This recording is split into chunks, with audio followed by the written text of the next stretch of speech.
Get that out of there. All right. Good morning, everybody. Happy Sunday. I'm not going to say race day just because more than likely this race could be running on Monday with the weather in the area. Hopefully, everyone had a good Xfinity race yesterday. I know things kind of got a little bit crazy with the wrecks at the end.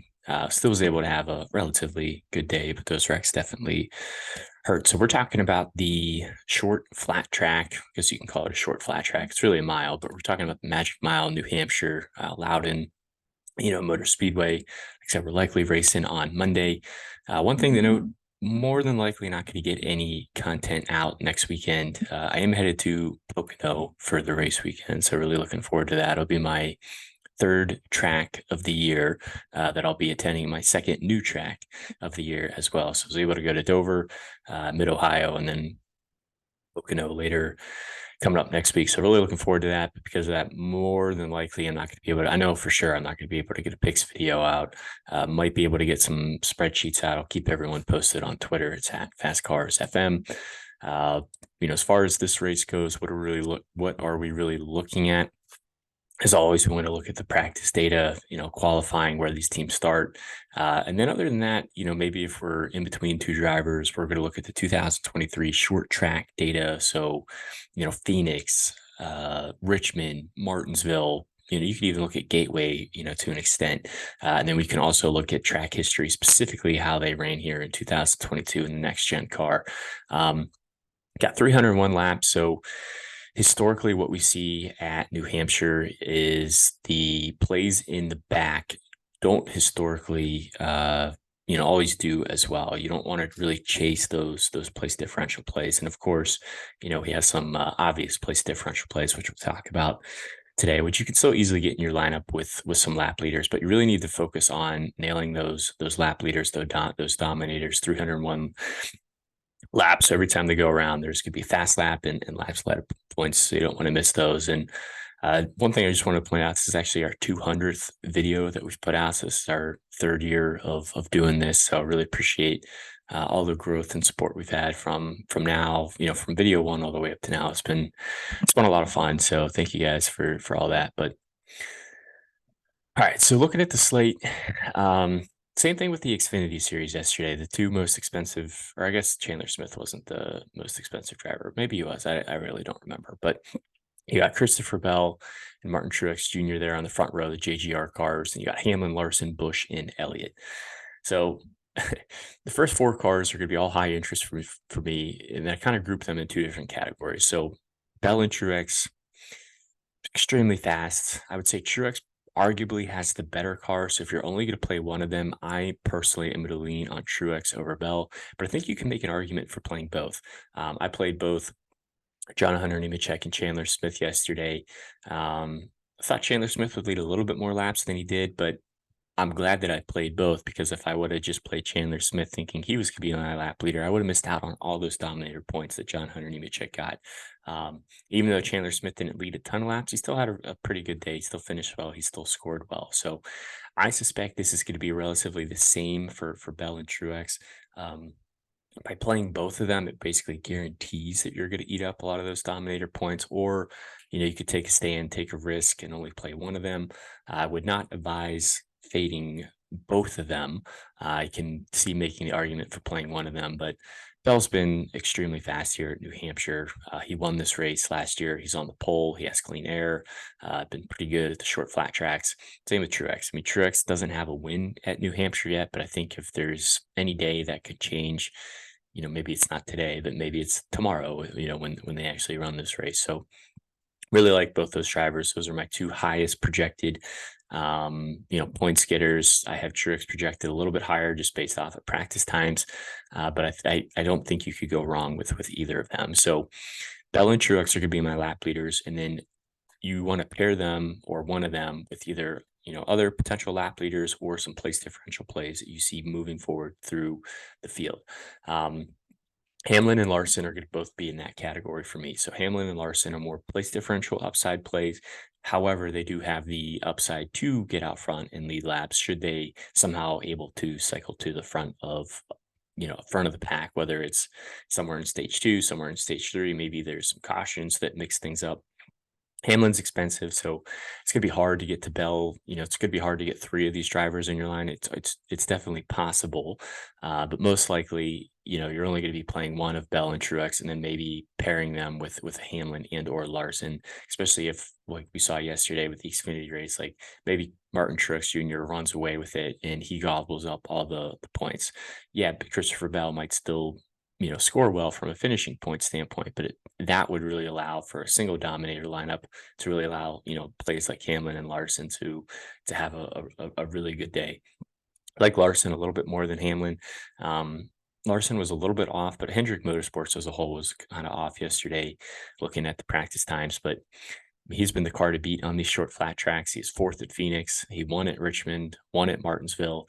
If any team is able to adjust and get it figured out, it's going to be Cliff Daniels and Kyle Larson. So I really like Larson a lot. He could even get overlooked a little bit based off of kind of his practice times. Not getting to Kyle Busch today. He wrecked in qualifying, so he's going to a backup car, and he scored from the 10th position and has to start from the rear of the field. So he's got a big hill, tough hole to dig out of. You got Chase Elliott there at 10-2. Not really getting to Elliott a ton today. I think you kind of have to go out of your way to get to him. I don't mind him by any means. I'd rather, if you're going to pay up for 10-2, I'd rather just pay up and get, Bell, Truex, Hamlin, or Larson. I really like these 4 drivers. Again, with Bell and Truex being my lap leaders, Hamlin and Larson being some place differential with dominator upside plays you can get to as well. It's just going to be difficult to get, a majority of these. You can probably get 2 of these drivers in a line, but 3, it's a little top heavy there. Then you got Byron, Harvick, Blaney, and Logano. All of them are pretty good GPP plays. I would say Harvick's probably my favorite. SHR has been pretty good on the short flat tracks, especially Harvick. He finished 5th at Phoenix and Richmond this year. He was top 5 in green flag speeds across all the short tracks. So that's really encouraging to see. Gives you some place differential upside, a little bit cheaper than, Hamlin and Larson there. Byron's been another play kind of right behind Larson. Doesn't have the finishes that Larson has, but he was able to win at the Phoenix race, which is a very similar track to New Hampshire. And just the green flag speed has been really good for the 24 car basically all year long. So I always want to have some shares of William Byron. I think his ownership's going to be a little bit lower today than it should be, but starting 7th, I can see him being a good tournament play, someone to sprinkle in with Bell and or Truex just to get a little bit different with your lines. And then 2 plays I think are going to get overlooked entirely are going to be Ryan Blaney and Joey Logano. I like Blaney more just based off of how he's been running. He did finish 2nd at Phoenix and 7th at Martinsville earlier this year. But again, 5th and 4th is pretty good for Penske with qualifying.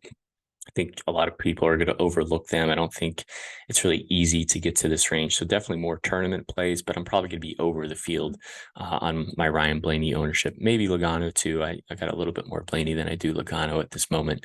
But again, not nearly as much as the Bell and Truex, the Larsons, the Harvicks of the Byrons of the world. Getting down to the 8K range, you got Chastain, Keselowski, Reddick, Almirola, and Bubba Wallace. Chastain's going to be really popular, really fast in practice, did not have a good qualifying effort, starts really deep in the field. So Chastain and Gibbs going to carry a ton of ownership today. Probably Gibbs even more so just because he's cheaper. He starts further back. He's easy to get in the lines. But if you think Bell and or Truex are going to lead a bulk of this race, it's really easy to get both of them, with Chastain and Gibbs in a line or one of them with Chastain and Gibbs as your place differential plays. So I'm basically just locking in Chastain and Gibbs. I'm really not going to overthink it too much. They're good cars deep in the field, showed good speed in practice. They should be able to move forward. It's a relatively long race. I expect them not to really lead any laps, but if they can get inside the top 10, that's going to be a great DFS day for you. Keselowski's going to be kind of a similar play to some of the tournament plays that we were talking about. I don't really think he has lap leading upside, but he showed top 10 times in practice, qualified inside the top 10. So I think his ownership's could be pretty low. Should have a good day. Whether it turns out to a good DFS day just kind of depends on how far up he can finish. But I think he can finish around where he starts. So I don't mind that, sprinkling him in for tournaments. Really like Reddick and Bubba Wallace today. Again, probably more tournament plays with where they start, but Both of them showed top 6 times basically in practice in qualifying. Both of them are running a DraftKings scheme, which is pretty cool. Out of the Toyota camp, could see both of them getting some fast laps, maybe even cycling to the lead, staying inside the top 5 for most of the day. So really like the value there with Reddick and Wallace. And then Almirola starts third. Pretty tough for him to work out, just because I have a hard time envisioning anyone getting around Bell and Truex, to lead laps. 7K range, you got Bowman, Gibbs, Suarez, Buescher, and Preece. Ty Gibbs is going to be the obvious play here, basically just lock him in. But if you're looking to get different, maybe you want to eat the chalk with the lap leaders, and maybe you want to get different with your place differential plays, because everyone's going to play Chastain and Gibbs. So here are some pivots you could potentially get to get a little bit different that have similar upside. I'd make the argument, Bowman has pretty good upside starting 25th.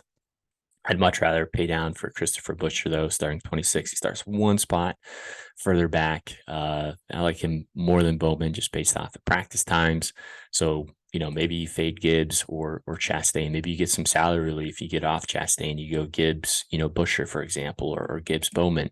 Maybe you go Bowman Buescher. You fade both Gibbs and Chastain. I mean, that'd be pretty bold, but it's not like Bowman and Buescher are going to be bad plays by any means, where they start. It's really only, 5-6 spots different than Chastain and Gibbs. And Chastain and Gibbs are definitely going to have an ownership spike there. So that's one thing I always like to try to do when I build lineups, is try to figure out what chalk plays I want to eat, and then what chalk plays I want to potentially be under the field on. Or, maybe I build 6-8 lines and there's just, little 1 to 2 pivots with each line, and kind of have a core of drivers that I'm building around.